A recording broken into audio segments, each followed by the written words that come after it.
Hey everybody, welcome to the Mirko Movie Guys. I'm Clint Chaffer, and this is my buddy Chad Weeks. We're a couple guys who like movies and like to talk about movies. Clint, what movie are we going to see tonight? We're going to head on down to the Burlington Movie Theater there, down at CEC Theaters, probably run into Trevor, and we're going to watch The Batman. It's about time. I'm so excited for this film. And we get to see, again, on your last podcast, or our last podcast, you said that you had a less expectations than I did. You were a little bit down on it. Not down on it, but you didn't think it was going to be that great.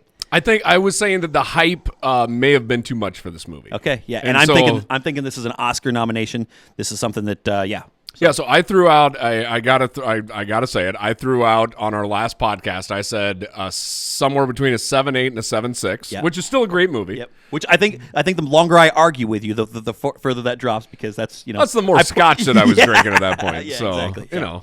But hey, so we'll see what these ratings end up actually landing on. Just to let you all know, we're not going to be giving away spoilers. We are going to be talking about the movie, the cinematics, the actors, things of that nature. But we're going to kind of stay away from like the main aspects of the plot. So feel free to keep watching.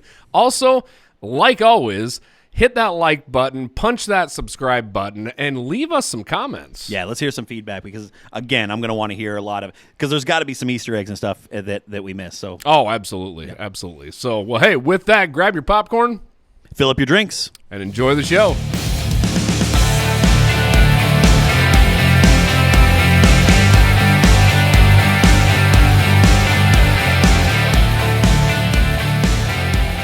Hey, film fans, welcome back. We are talking about The Batman. Yeah, finally. Like I said, so overall view, what were your initial thoughts on it?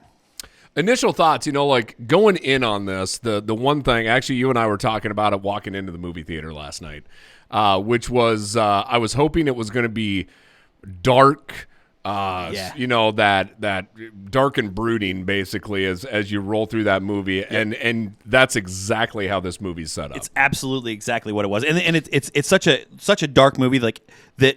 There were times when they bring out headlights, like the motorcycle would fire up, and you see the headlight on there, and all of a sudden it's like that is blinding, like it is blinding right now. Which first, one more thing, we're gonna go.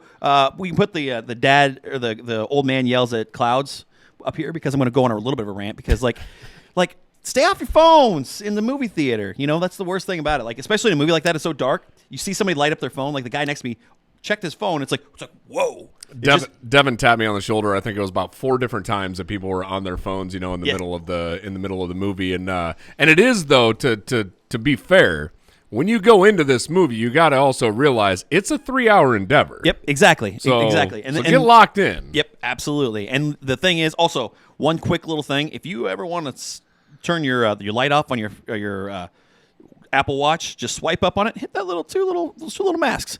Little theater mode. It's a theater mode, yeah. And then it won't go off all the time in the theater, so you're not flashing the person next to you with your Apple Watch. Yeah. So little fun facts of interest. And again, yelling at the clouds. I'm that old man. No. That's like I said. Devin was pointing it out as well. But I actually have to give the nod back to CEC Theaters again because we went and watched it at the LDX Theater, which is like their awesome one with the sweet, comfy chairs. Fantastic. But the lighting in there and the sound is absolutely amazing. So let's talk about the sound because if this movie doesn't get nominated for it, not even nominated. There's no way that any other movie can beat this movie in sound editing for the Oscars, right? I mean, like it's February or it's March, but there's no way that the sound was incredible. Like again, we watched it in the LDX, so that gives an advantage.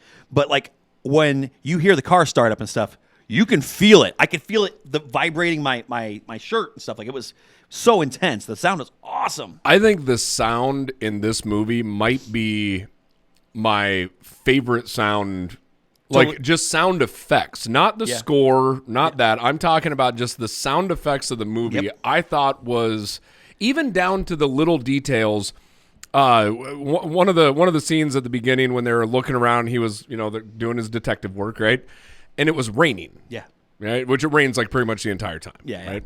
But the sound of the raindrops from outside, you could hear that, right? Yeah. And it was just always kind of there, just along with all of the other sounds that were happening. I just thought the attention to detail on the sound was amazing. So to double down on that, this is a movie that again you need to watch it in a theater. Like I know that you're going to want to see it at home, and there's a lot of people that are like that, but my goodness, if you're going to watch a movie in the theater, this is the one. Like of all movies, this is because you want that big and bold sound. I would probably say IMAX would be a really great decision for this, but those LDXs.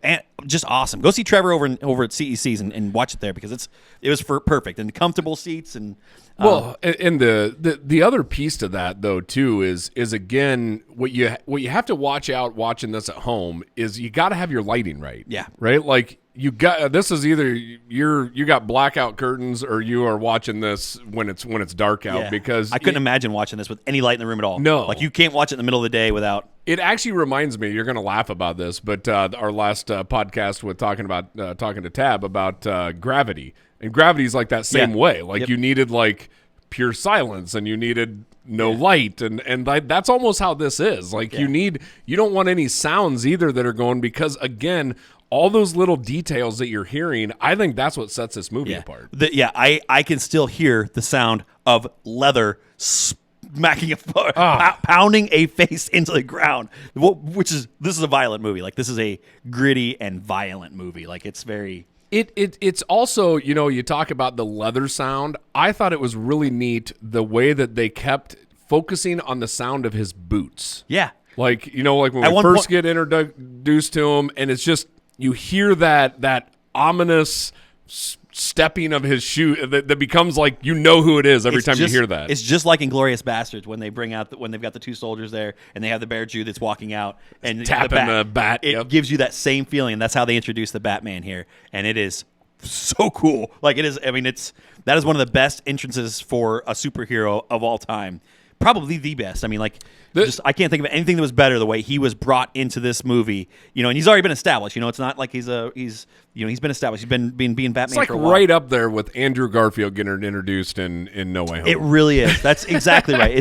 It's like that. Yeah, it's very cool. Yeah. No, the piece of this movie though, like if I was going to compare this to other movies, to like go in expecting, what kind of movie to expect. One of the movies that jumps out to me in a kind of a random way is Sin City. Oh, okay. Like I feel like Sin City has this the way that they did some of the lighting, the way that they did the cinematography is very similar there too in a lot of those ways. I mean, it's not as comic booky that they exactly and that's the thing. I don't want to do a direct comparison to that, but like that's almost the feel that I got, and that's a dark movie as well. You feel the rain coming down all the whole time, and you get that feel. Yeah, I totally. I wasn't going to go there, but even the score seems a lot like that because the score. You said that the sound above the score, but the score was incredible too. There's a song in there that I don't know what the name of the song was, but that was an awesome song. Something in the Way, Nirvana. Is the gal in the chair here has that for us? Okay, so that's very cool. She's ready for that. Something in the Way. The Ave Maria was playing the entire time. That's the as opera well. one that you mentioned, right? Yeah. And like I said, the way it went back and forth, and like it was awesome. Like that's another for you video game fans out there. There was for any of you that have played the Hitman series. That Ave Maria playing throughout the entire time, and the way kind of like he was even like kind of going through a few things, it felt like there was some inspiration somewhere there. Well, and for me, the Arkham Knight is my favorite, like one of my favorite video games of all time, if not my favorite. The Arkham series, and it's got that same feel to it, and even like you said, like the boots walking around, like I can still hear Batman walking from room to room and getting ready to do his detective stuff, which he does here. Yep. A lot. It's like you get to see that where he's actually going to solve a crime that's way different than with the Batmans that we've seen so far. As far as comparisons go and other movies, you got to go Saw. Trevor said Trevor said 7 on the way in there, and I totally agree with that. You felt like 7 because they're trying to solve a problem here, and it's trying to catch a killer ultimately, but the Saw factor is definitely there. Saw is definitely there. I mean, you feel that the first time that you're introduced to the Riddler, the first time that things are happening, you definitely start feeling that. The 7's a good call out too because it's very similar, right? That's like there is like a very similar. Because what was that? It was the 7 sins, and I picture like all those different things that all those different murders they had to basically solve. Yes, exactly. And this is very similar to that, which that does elevate this to a different style of movie to where it is a detective movie. Yep, exactly. Which I thought was that's actually a really refreshing spin in my opinion. It was, yeah. So there's very little Bruce Wayne. It's not Bruce Wayne. It's just Batman, and he's doing detective work. The gal in the chair put in Zodiac too, which is another one that, which is very similar. And I think that's actually a Matt Reeves movie. So that's no. It's David Fincher, which is the same person as Seven and that sort of thing. So it's all ties in. But yeah, I totally agree. This is not your typical Batman movie in any way, shape, or form. Where it's not. You don't get as much of the duality with Bruce Wayne. You don't see Bruce Wayne hardly at all. He barely makes an appearance. It's all Batman and just him being a detective, trying to track down a killer. And it's more raw too, right? So, which grounded is the way I would like. Is that where you're going with this? Or? Well, like to the point of it's more of the your friendly neighborhood spider feel, right? Yes. Like it's down to the neighborhood street level feel. Street level, yeah. Like that's and to that point. You don't have the flashy, bat gadgets, right? I mean, he's got his grappling hook and he's got some cool, he's not detective just, stuff, but he's not seamlessly flying across it's struggling to get from one building to the next, not instead of just swinging from building to building like he does in a lot of the other stuff. Well, that's the thing. Like if you look at Christian Bale's portrayal of it, right? You had this. Billionaire playboy persona when he was Bruce Wayne, right? Yeah. And he had an unlimited military backing, right? I mean, whatever it is, like he had access to everything, right? Yep. All the cool stuff. And if you look at the previous Batmans before that, it was more cartoonish and all the, comic book stuff. This I felt was more in that real aspect. This could be a dude that went out and got some cool tech, because none of the tech was overly this could never happen, right? And he was vulnerable, and I expected that too. I expected the vulnerability where he's going to get beat up, and he got beat up a lot. That opening scene, you walk in and the very first scene, it's a battle, and he doesn't just go in, and it's not the type of fight where you have with Christian Bale, where it would be, which I do love the way Christian Bale fights with his using his gauntlets and stuff. But it wasn't just that quick. He never gets hit, and he's doing all this. It was more like I know I'm gonna get hit back here, but I'm gonna knock this guy out, and I'm gonna come back to this. It was really really cool. I loved it. It felt like I said, it really truly felt back to where Batman probably actually operates, right? Because I think some of the issue that we've ran in with Batman in the past, anyway, and this is just my humble opinion here, all the Zack Snyder pieces, right? If you look at Ben Affleck, that's Justice League Batman who's all decked out and everything. Who it's above and beyond. You're no longer a human aspect, right? And that's what I thought this was refreshing because we were back to a human aspect, and it was this could happen. Yep. He's not fighting aliens and gods and stuff like that. That's what I'm saying. He's fighting, real people with real mental health issues and that sort of thing. Which that was cool. You could tell throughout the whole movie that Bruce Wayne, Batman, he's not okay. Mentally, he is.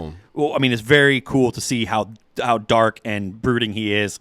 Well, he's young in his Batman career too, right? I mean, they mentioned the timeline that he's on, and I mean, it's fairly early. So I mean, he's this is probably one of the youngest Batman that we've seen. Yeah, you know what I mean? At least it feels like it. I would say it's got to be, right. Christian Bale was probably pretty high. Batman Begins would have to be fairly young, but I think the way that he portrayed him, he was much more mature and everything else. Where there's some parts about Robert Pattinson did a fantastic job, but the way that he portrayed this, there's a bratty little spoiled kid in there too that kind of comes out a few times. Absolutely, and Zoe Kravitz did a really good job of pointing that out a couple times because as Catwoman, she killed it. Oh yeah! Wow! I was really impressed by her role too. Well, again, felt probably one of the more realistic Catwomen that we've had. Yeah, she started off the movie as a cat burglar, which is fine, which is great. You finally get that as opposed to. So we're going back to the comics here because you've got detective comics. Okay, DC is based off the Detective Comics because Batman was a detective. You know, the world's greatest detective, and that's exactly what he was in this movie. He was a detective first, and then a brutal fighter at night type of thing as well. And then you've got Catwoman, who's a burglar. So, basically that's the way. I love it. I love the way they did that. What about the others? Paul Dano as the Riddler and Colin Farrell as the Penguin. You didn't realize it was Colin Farrell the whole time, which is awesome. Yeah, I had no clue. Yeah, you couldn't recognize him. There's no way. I thought he looked like Robert De Niro the whole time, like the way his mannerisms. I did watch that interview with James Corden where he talked about going and getting a coffee at Starbucks dressed up as him, and then he almost got kicked off the set by one of the guys because they thought he was like a dude that just walked in, and pretty soon the guy who was basically ready to kick him off goes and talks to somebody and comes back. He's like, Colin? Because it's that good. There isn't a stitch of Colin Farrell in the Penguin.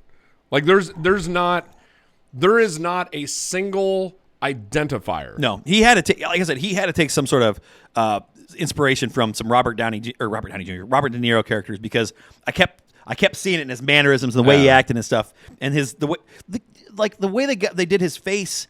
It looks so natural that I tried to pick it apart. You're watching it in this big screen here. You're trying to pick apart his mask and stuff. It's like that looks perfect. Yeah, no, it was. I also liked the Penguin's role in this whole story. And again, I don't want to get into a lot of the plot, but I liked the interaction between Batman and the Penguin. Yes. And again, I think it probably is due to the fact that it's young in the, we'll get to a Penguin movie at some point, right? Well, let's talk about that. They said that there's going to be some spinoffs.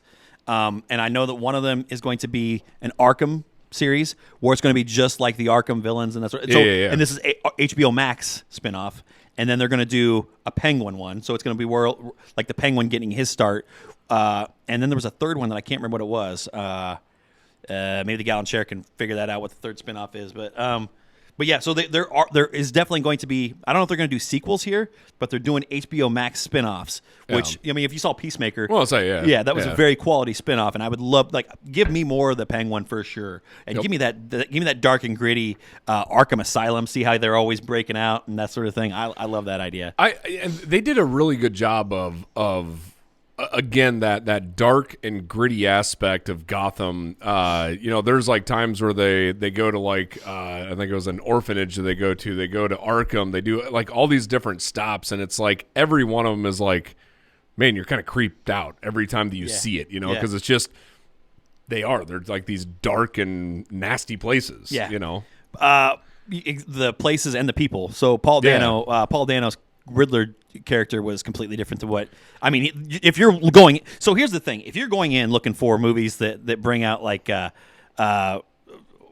Jim Carrey's type of Riddler, no. You're going to the wrong place. Yeah, this is more like a Kevin Spacey type of killer from Seven for the Riddler or whatever. It's dark. It's ominous. It is.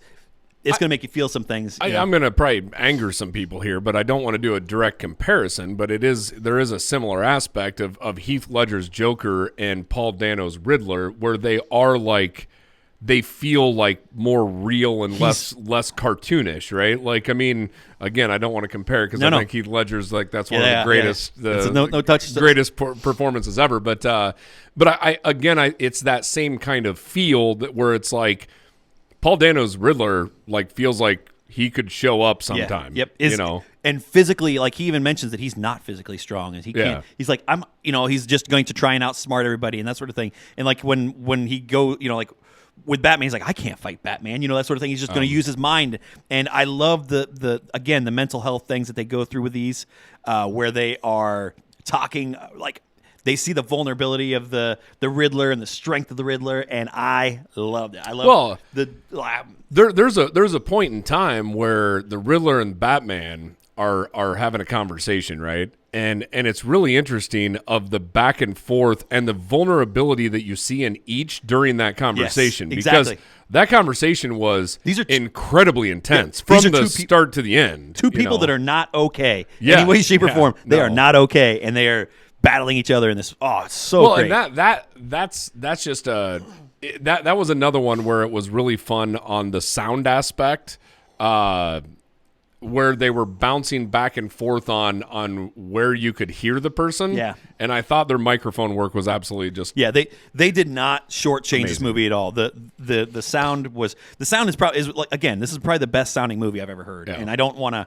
like say that lightly, but like realistically, like this is an incredible sounding movie. Like I can't wait to hear it in my surround sound, you know, and I might go see it again in the theaters before it leaves because this was such a cool experience. I do have to say, I don't want to sit here and say that this is the greatest movie in the world either. I think it personally, I do feel like there were a few different flaws that happened throughout this movie, whether it was a couple odd plot holes or just maybe some transitions probably that I felt that were kind of just random.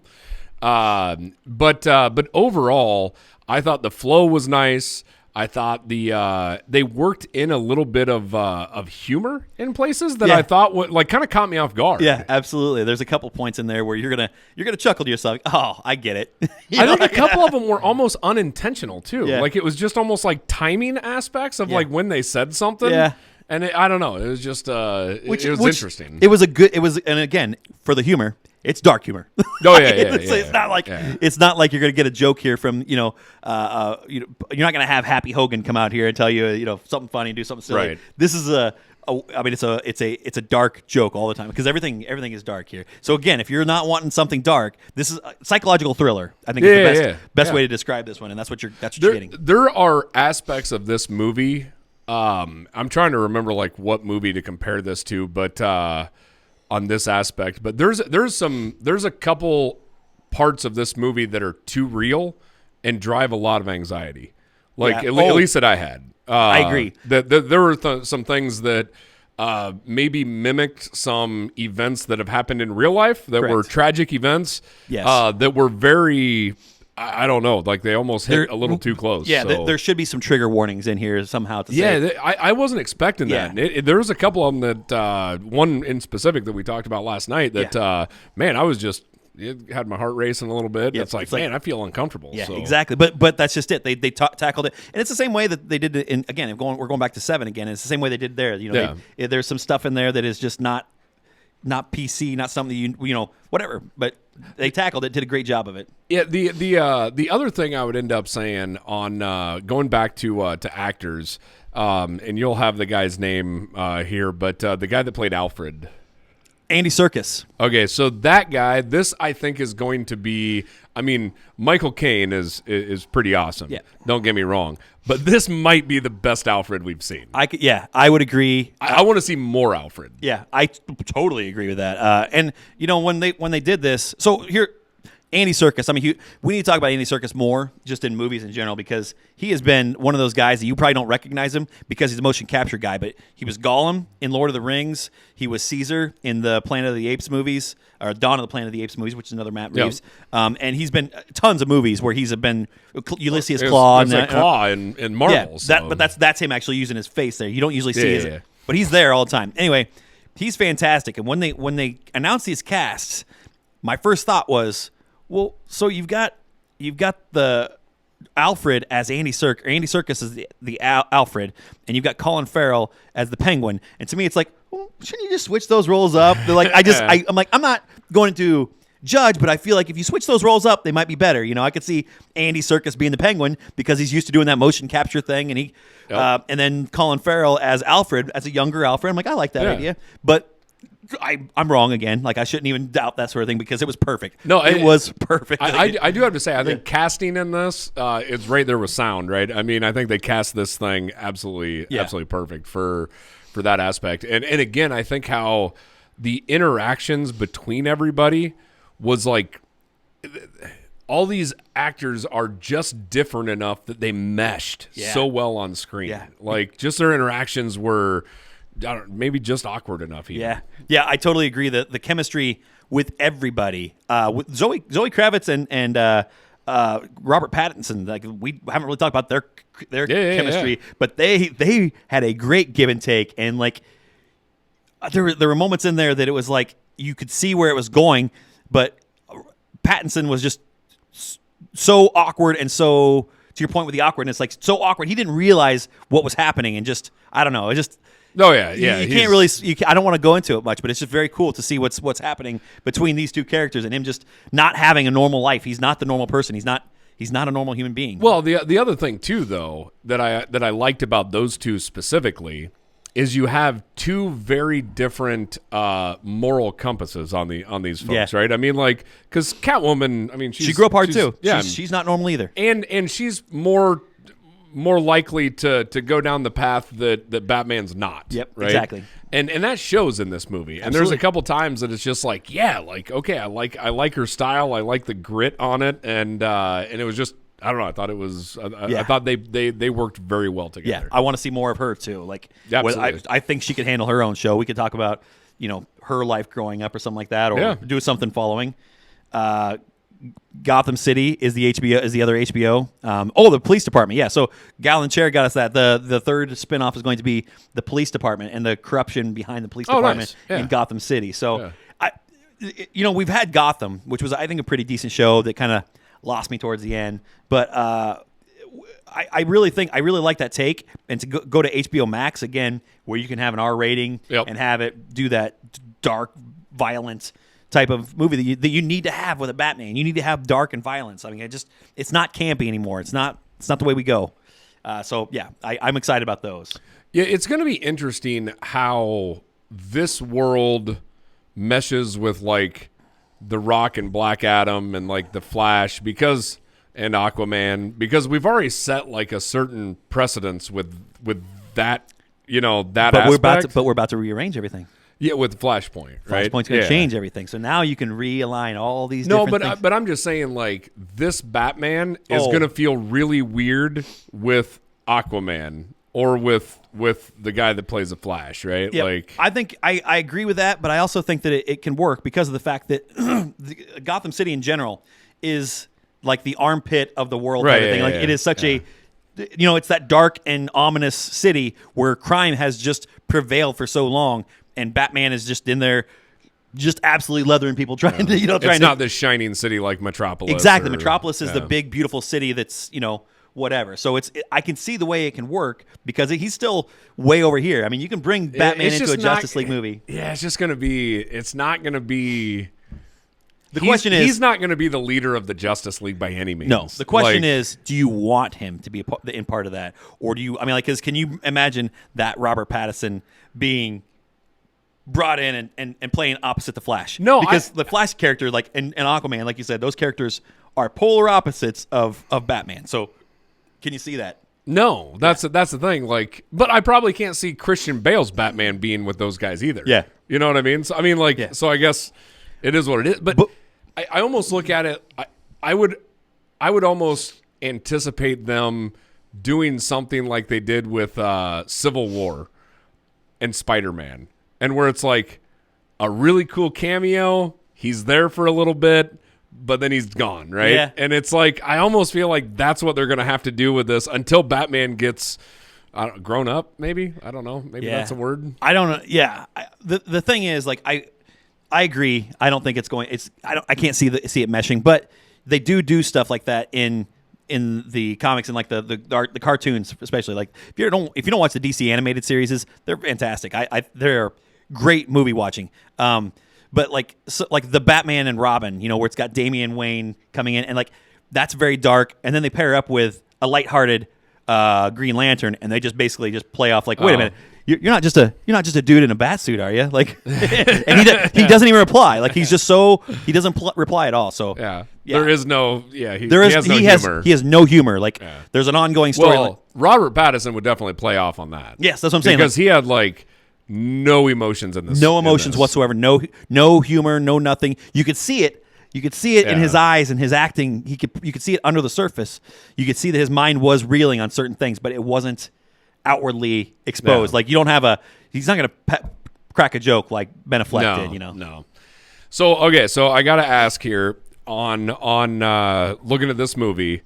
Every Batman that we always have has a different Batmobile. Yep. Oh, okay. I was gonna say, hopefully we're gonna go to the Batmobile. Yeah, that's everyone has a different Batmobile.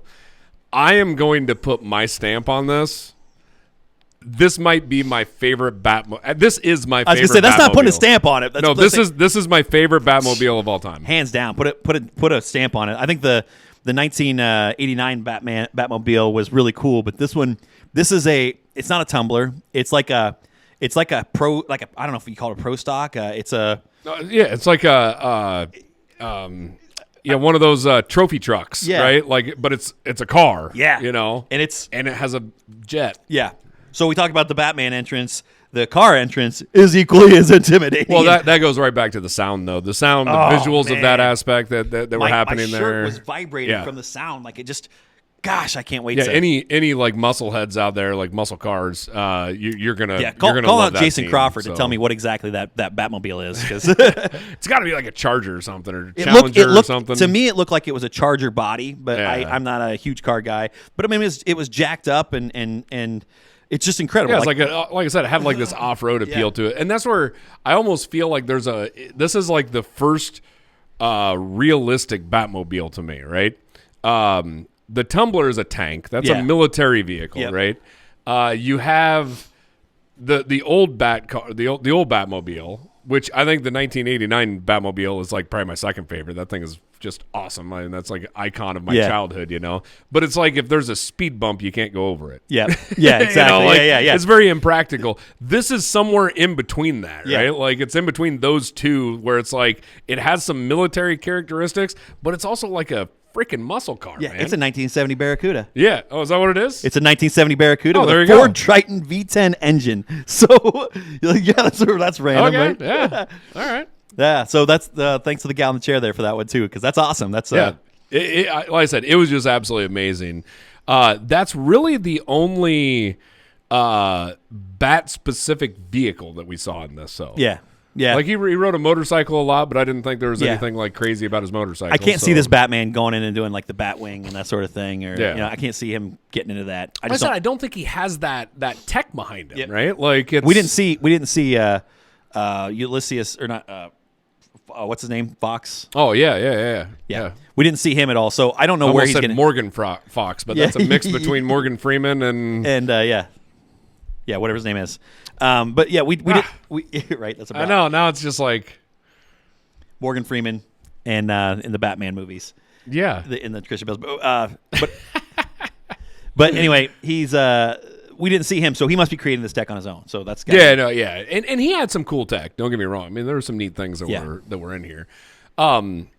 The other thing that I would end up going is there were some really funny aspects. We talked about some of like the jokes and whatnot, but there was also some really interesting things they did with camera work, with like the Penguin when they had him shackled up. Like just a couple like funny things that they were definitely trying to insinuate some things. Yeah. And when you watch this, you're going to pick up on these things that are callbacks or throwbacks to other movies or how the character has been portrayed in the past. Yes. But I thought they did a really neat job of like playing off of that. Really did. And again, it's those little and the thing is, I didn't see as many like Easter eggs as what I expected to see here.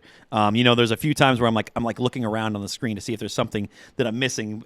But there are those that were kind of like very clearly what they're trying to insinuate. Lucius Fox. There you go. Thanks to the gal in the chair again. Ulysses Fox. Yeah, that's why I was way off. The other piece of this, for those of you that do go watch this, there's nothing as an end credit scene, but there is a question mark that shows up. And I just noticed this on a video. It actually flashes the website that they call out, the URL that they call out on that end scene. And if you go to it, there's a hidden message from the Riddler, and I'm not sure what that is yet. So that was something I heard that they had this. there was something leading up to this that I always said I was going to go check it out because they looks like you have to use a cipher to like decode it. Really? Yeah. Okay. So, and let's look into that. The video I saw did not decode it, but that's something that we ought to look into. Let's do it. So anyway, so there again, you can leave right after the movie. You don't have to stay towards the end of the credits, but there is a question mark that basically pops up and says goodbye. So how are you going to rate it? So let's get into the rating here. So, for me personally, I got to think about my actual rating. Do you want to compare it to the other Batmans first? That's what I'm going to do. That's where I was going to start. Yeah. All right. It's not the Dark Knight. Okay. And it doesn't take the crown from the Dark Knight. Okay. I just think I think from an enjoyment factor, from a rewatchability factor, I don't think I can. It can't top the Dark Knight for me. So and that to me is the best Batman movie and going. That's what I say. But you're skipping past all the other ones. Like you're not gonna. There's no point comparing this one to the Batman Rises, right? Or Dark Knight Rises, right? No. I mean, I think it's just no. To me, it's gonna go. It's going to go. Rises. Yeah, it's fun. It's just it needed to be another hour long to fit everything in there. I could go on about the plot holes in that thing. But no, it definitely goes Dark Knight Rises to me, and then right underneath of that, it's gonna be the Batman. I don't know what's your thoughts I'm with on you.